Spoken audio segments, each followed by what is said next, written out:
प्रिय विद्यार्थियों, सबको आशीर्वाद। आज हम लोग लागतों के बारे में पढ़ेंगे। अब तक हम लोगों ने पैमाने का प्रतिफल पढ़ा, परिवर्तनशील अनुपातों का नियम पढ़ा है। इस चैप्टर में अब हम उत्पादन करने के लिए लागतों के बारे में पढ़ेंगे।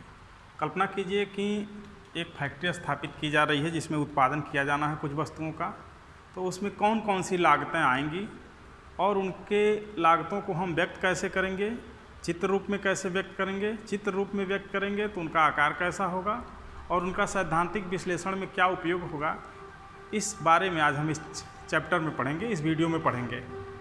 तो सबसे पहले लागत के प्रकार पर ही हम चलते हैं। लागत, आप जैसा कि नाम से स्पष्ट है, उत्पादन प्रक्रिया में जो कुछ भी खर्च होता है, व्यय होता है, उसे हम लागत कहेंगे। लागत कई प्रकार की हो सकती हैं, जैसे स्पष्ट एवं अस्पष्ट लागतें। स्पष्ट लागतें उत्पादक को पता चल जाती हैं, उसके हिसाब किताब में आ जाती हैं, उसे स्पष्ट लागतें कहा जाता है। जैसे मजदूर को दिया जाने वाला मजदूरी, रॉ मटेरियल पर होने वाला खर्च, फैक्ट्री के उत्पादन के लिए जो उत्पादन प्रक्रिया में होने वाला खर्च, पूंजी पर होने वाला खर्च, यानी जो कुछ भी उसके रजिस्टर में आ जाता है उसे स्पष्ट लागतें कहते हैं। अस्पष्ट लागतें कौन सी होंगी? अस्पष्ट लागतें वे लागतें होती हैं जिनको सामान्यतः रजिस्टर में दर्ज नहीं किया जाता है। जैसे उद्यमी के स्वयं का प्रयास, उसके स्वयं के साधन। जैसे वो कोई वाहन रखे हुए है, उद्यमी उत्पादन प्रक्रिया में अपने आप को समर्पित किए हुए है, लेकिन जो वाहन से वो चल रहा है वो उस लागत में, उस रजिस्टर की लागत में नहीं जोड़ी जाएगी। इस तरह वह अस्पष्ट लागतें होंगी। अभी आप तीसरा पॉइंट पढ़ेंगे तो इसको और आसानी से समझ सकते हैं कि अस्पष्ट लागतों में कुछ और भी चीज़ें आती हैं। दूसरा है अवसर लागतें। अवसर लागतें वे लागतें होती हैं जो एक उत्पादन प्रक्रिया के लिए दूसरे उत्पादन प्रक्रिया में छोड़नी पड़ती हैं। आप इसे चित्र के माध्यम से समझ सकते हैं कि ये उत्पादन संभावना वक्र है और इसमें या तो इतनी मात्रा में Y वस्तु का उत्पादन किया जा सकता है या इतनी मात्रा में X वस्तु का उत्पादन किया जा सकता है अर्थव्यवस्था के समस्त संसाधनों को लगाकर।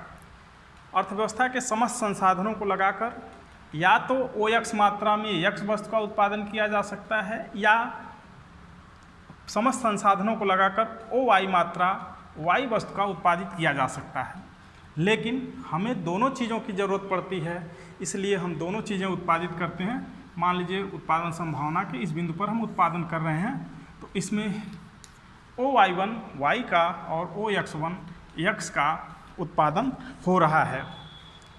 अब कल्पना कीजिए कि हमें X वस्तु की थोड़ी और ज़रूरत है, तो X वस्तु की मात्रा बढ़ाएंगे और Y वस्तु की मात्रा थोड़ा घटाएंगे। तो X वस्तु की इतनी मात्रा के लिए आप इसे X2 कह सकते हैं।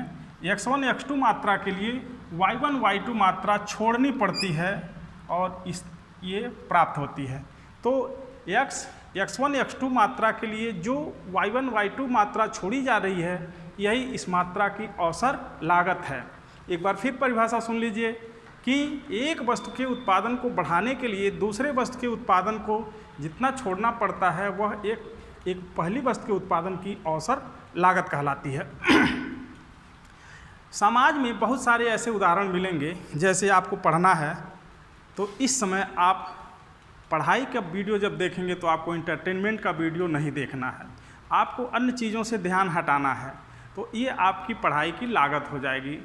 आप स्कूल आते हैं तो आप कल्पना करें कि आप अपने घर का सोना, खाना या घूमना सब छोड़ के आते हैं, तो आपके पढ़ने की अवसर लागत आपकी उन चीज़ों को छोड़ना है। तो इस तरह से जो त्याग किया जाता है वो लागत होती है और जो प्राप्त किया जाता है उसके लिए वो लागत होती है। इस तरह अवसर लागत परिभाषित होती है। निजी एवं सार्वजनिक लागतें तीसरी है जो वर्गीकरण है, निजी एवं सार्वजनिक लागतें। ये वे लागतें हैं जिनसे पता चलता है कि उत्पादन प्रक्रिया में कौन लग रही हैं और कौन समाज वहन कर रहा है। जैसे कि एक सिगरेट फैक्ट्री लगी हुई है, सिगरेट फैक्ट्री में निश्चित हानिकारक वस्तु सिगरेट बन रही है। सिगरेट बनाने में जो उत्पादक है वो कुछ लागत लगाता है, उसे उसकी निजी लागत कहेंगे। लेकिन इसका जो हानि समाज उठा रहा है वो सामाजिक लागत होगी। ऐसा नहीं है कि सिगरेट वो 10 रुपये में बना दिया तो उसकी लागत केवल 10 रुपये है। जो समाज में अब हानि फैलेगी वो भी उस सिगरेट की उत्पादन लागत में आ जाएगी, जिसे सामाजिक लागतें कहते हैं।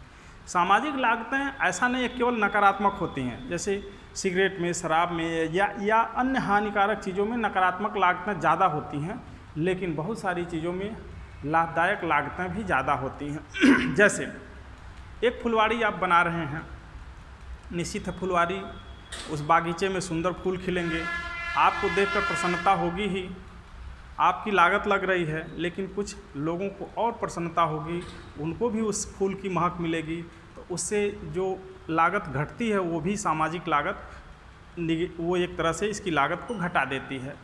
तो इस तरह से कुछ में लागतें घट जाती हैं, कुछ में बढ़ जाती हैं। जिनमें बाह्य फ़ायदा होता है उसमें लागतें कम हो जाती हैं, और जिनमें बाह्य नुकसान होता है उसमें लागतें बढ़ जाती हैं। तो आप देखते हैं कि ये अस्पष्ट लागतों में ये सामाजिक लागतें भी आ जाती हैं। अब हम सैद्धांतिक विश्लेषण के लिए लागतों का विश्लेषण करेंगे। जैसा कि आप इस चार्ट में देख रहे हैं, इसमें उत्पादन इकाइयों के साथ जोड़ा गया है। अब इसमें पहला जो है स्थिर लागत, ये उत्पादन इकाइयां हैं पहले कॉलम में, दूसरे कॉलम में स्थिर लागत है। स्थिर लागतें वे लागतें होती हैं जो उत्पादन प्रक्रिया की न्यूनतम आवश्यकताओं को जुटाने में लग जाती हैं। जैसे फैक्ट्री बनाना है, मशीनें लगानी हैं, ये जो है स्थिर लागतें होती हैं, और इनको उत्पादन आप शुरू करें या न शुरू करें, या लागतें लगनी ही लगनी हैं, इसीलिए इन्हें स्थिर लागतें कहा जाता है। स्थिर लागतें रेखाचित्रीय रूप में फ्लैट क्षैतिज होती हैं, यानी ये कुल स्थिर लागत को दिखा रहा है जो उत्पादन के स्तर से हमेशा स्वतंत्र होगा। ये उत्पादन स्तर से हमेशा स्वतंत्र होगा, उत्पादन इधर बढ़ेगा लेकिन वो जो लागत है ये स्थिर रहेगी हमेशा। तो इस तरह कुल स्थिर लागत का आकार बिल्कुल क्षैतिज होता है। अब दूसरी है कुल परिवर्तनशील लागत। अब मान लीजिए स्थिर लागत लग गई, फैक्ट्री खड़ी हो गई, मशीनें जो आवश्यक हैं आ गई, अब आपको उत्पादन प्रक्रिया शुरू करनी है, तो आपको परिवर्तनशील लागत जैसे श्रम, कच्चा माल, बिजली, यंत्र, ये सब लगानी है, यंत्रों में टूट फूट ये सब लगानी है, तो अब परिवर्तनशील लागत लगेगी। परिवर्तनशील लागत उत्पादन के स्तर के साथ बढ़ती जाती है, क्योंकि उत्पादन नया उत्पादित होगा तो वो बढ़ेगी। इसलिए परिवर्तनशील लागतों का जो आकार होता है पहले तेज बढ़ता है, पहले तेज बढ़ता है, फिर धीमा होता है, फिर तेज बढ़ता है। ऐसा इसलिए होता है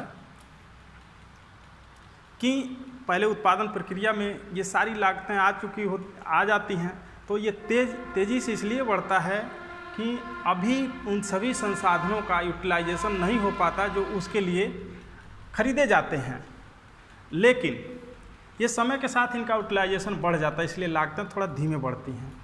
लेकिन एक समय बाद ओवर यूटिलाइजेशन होता है, अति उपयोग होने लगता है, उनकी उत्पादन क्षमता कम हो जाती है, इसलिए फिर से तेज़ी से बढ़ती हैं। तो इस तरह से कुल परिवर्तनशील लागतें इस तरीके से बढ़ती हैं, इनका आकार ये होता है। आप यहाँ से इसको शुरू कर सकते हैं,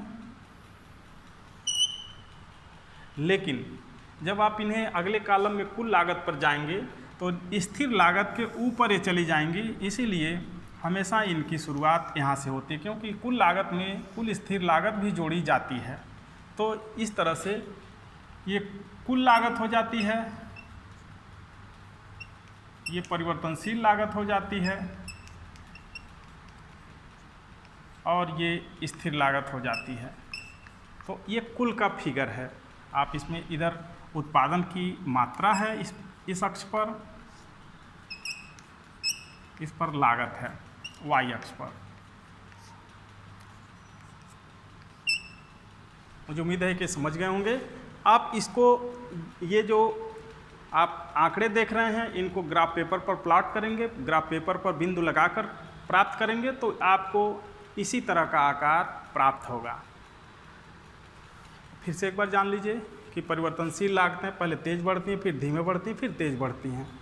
इस तरह से अब हमें औसत स्थिर लागत और औसत कुल लागत, सीमांत लागत के बारे में जानना है।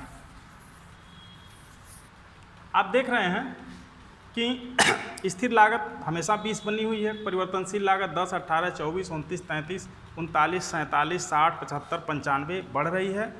कुल लागत में कुल स्थिर लागत और कुल परिवर्तनशील लागत को जोड़ दिया जाता है। तो शून्य स्तर पर जब कोई उत्पादन नहीं था तब भी कुल लागत 20 थी, क्योंकि उसमें पर स्थिर लागत केवल थी। फिर 10 के बराबर परिवर्तनशील लागत और 20 के बराबर स्थिर लागत जोड़कर कुल लागत 30 हो गई। तो ये कुल लागत वक्र है जो आपको ऊपर वाले चित्र से स्पष्ट था। अब हमें औसत स्थिर लागत ज्ञात करनी है। औसत लागत ज्ञात करने के लिए औसत लागत बराबर कुल लागत बटे उत्पादन मात्रा। हर स्तर पर आपको इसे देखना है कि यहाँ कुल लागत 20 है, उत्पादन मात्रा 0 है, इसलिए इसे डैश किया गया क्योंकि ये अनंत परिभाषित हो जाएगा यदि हम भाग देते हैं, इसलिए हमें अनंत नहीं दिखाना है, यहाँ डैश कर देना है। अब यहाँ लागत 30 हुई, इसमें 2 का भाग दिया जाएगा तो निश्चित ही 15 आएगा। सॉरी 1 है, 0 के बाद 1 है, तो 1 से जब भाग दिया जाएगा तो ये 20 हो जाएगा औसत स्थिर लागत, और कुल लागत औसत परिवर्तनशील लागत 10 हो जाएगा क्योंकि ये 10 ही है। जब कुल लागत में भाग देंगे तो वो 30 होगा क्योंकि 1 से भाग दिया जाए। अब 2 से भाग देंगे तो ये फिर 2 से विभाजित हो जाएगा, 3 से भाग देंगे तो आप एक ट्रेंड देखेंगे कि औसत लागत जो होती है पहले घटती है। आप यहाँ देख रहे हैं कि पहले घट रही है 10, 9, 8, 7.25, 6.6, 6.5, फिर 6.7, यानी यहाँ से अब बढ़ना शुरू हो गई। फिर 7.5, 8.33, 9.5। तो औसत लागत जो है पहले घटती है फिर ऊपर जाती है। एक होती है औसत कुल लागत। औसत कुल लागत में आप यहाँ देख रहे हैं कि ये ऊपर है। अल्पकालिक औसत लागत ये कुल है तो ये परिवर्तनशील से ऊपर है। ये 10 है परिवर्तनशील तो कुल 30 है, ये 9 है तो ये 19 है। इस तरह से औसत कुल लागत औसत परिवर्तनशील लागत से ज़्यादा होती है। ये औसत कुल लागत है।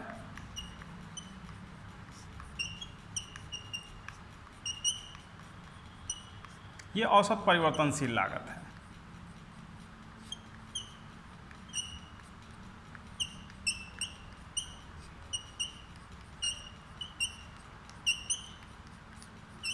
यानी कि ये एवरेज टोटल कास्ट,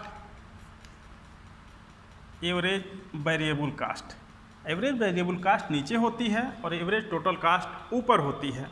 यहाँ फिर वही है उत्पादन मात्रा और यहाँ उत्पादन लागत।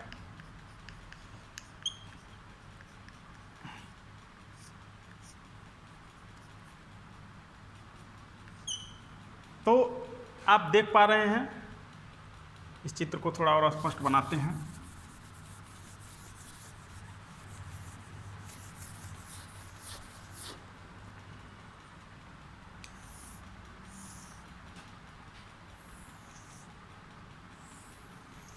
आप देख पा रहे हैं कि यह एवरेज टोटल कास्ट है, एवरेज औसत कुल लागत और एवरेज वेरिएबल कास्ट औसत परिवर्तनशील लागत। औसत परिवर्तनशील लागत आप देख रहे हैं कम है, औसत कुल लागत ज़्यादा है।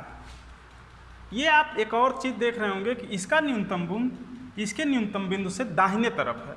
यानी कि औसत परिवर्तनशील लागत पहले न्यूनतम स्तर पर पहुंचती है, औसत कुल लागत बाद में पहुंचती है। तो आप इसे सारणी से भी देख सकते हैं कि औसत परिवर्तनशील लागत जब ये 6.5 से 6.7 हो रही थी तो तभी अभी ये घट रही थी 9.83 से 9.75, इसके बाद ये बढ़ती है। यानी कि औसत परिवर्तनशील लागत पहले बढ़ना शुरू कर देती है, औसत स्थिर लागत थोड़ा देर से बढ़ना शुरू करती है। अब हम आते हैं सीमांत लागत पर। सीमांत लागत का संबंध केवल परिवर्तनशील लागत से है।